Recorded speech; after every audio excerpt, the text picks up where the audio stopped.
নমস্কার বন্ধুরা, মিরাস কিচেন ডায়েরিতে আপনাদের সবাইকে স্বাগত।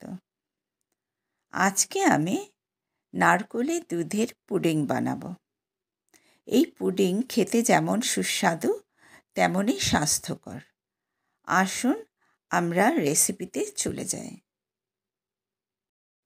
এখানে আমি একটা নারকেল কুড়িয়ে নিয়েছি।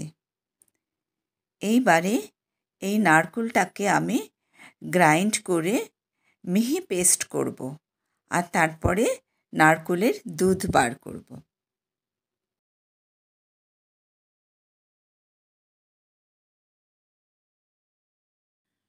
গ্রাইন্ডার জারে আমি পুরো নারকেলটা নিয়ে নিলাম আর এর মধ্যে 3টে ছোট এলাচ ছাড়িয়ে মিক্স করে দিলাম। আর তারপরে দেখুন কত সুন্দর একটা পেস্ট তৈরি হয়ে গেল। এবারে আমি একটা ছাঁকনি নিয়ে নিলাম আর এর উপরে একটা পাতলা কাপড় বিছিয়ে দিয়ে নারকেলের দুধটা ছেঁকে নিচ্ছি। ভালো করে চেপে চেপে দুধ বার করে নিতে হবে। দোকানের নারকেল দুধ কিনতে পাওয়া যায়, কিন্তু সেটা ঘরে বানানো দুধের মতো পিওর আর টেস্টি একেবারেই হয় না। এই দেখুন এতটা কোকোনাট মিল্ক তৈরি হলো। এবারে পরের স্টেপে চলে আসি। এখানে আমি 1/4 কাপ কর্নফ্লাওয়ার নিয়ে নিলাম। এর মধ্যে সামান্য নারকেলের দুধ দিয়ে কর্নফ্লাওয়ারটা ধীরে ধীরে গুলে নিলাম।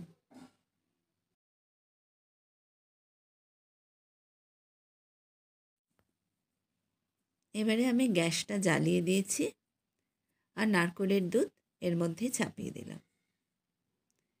এবার এতে আমি 1 কাপ চিনি দিলাম। চিনিটা ডাইলুট হয়ে যাবে। তারপরে আমি কর্নফ্লাওয়ারের মিক্সচারটা ধীরে ধীরে নারকেল দুধের মধ্যে ঢালতে থাকব। আর মিক্সচারটা কিন্তু এই সময় অনবরত নাড়তে থাকতে হবে, নতুবা নিচের দলা পাকিয়ে যাওয়ার চান্স থাকে।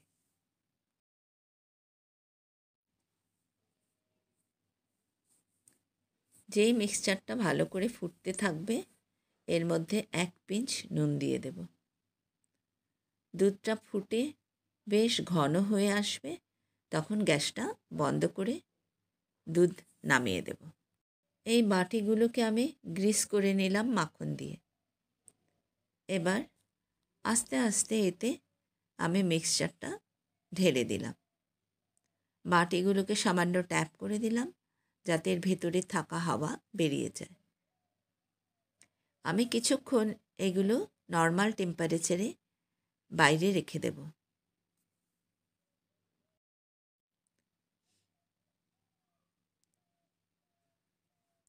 এখন আমি এই বাটিগুলোকে ফ্রিজে 2 ঘন্টার জন্য রেখে দিচ্ছি।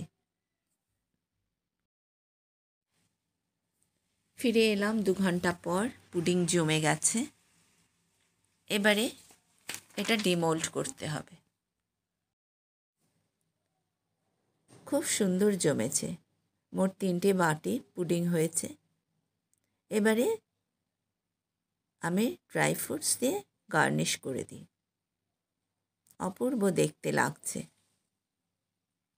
খুব ভালো হয়েছে পুডিংটা, দেখতেও খুব ভালো লাগছে, খেতেও নিশ্চয়ই খুব ভালোই লাগবে।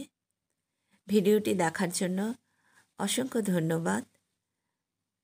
বন্ধুরা, চ্যানেলটিকে যদি এখনও সাবস্ক্রাইব করে না থাকেন প্লিজ আমার চ্যানেলটিকে সাবস্ক্রাইব করে দিন আর লাইক শেয়ার দিয়ে পাশে থাকবেন।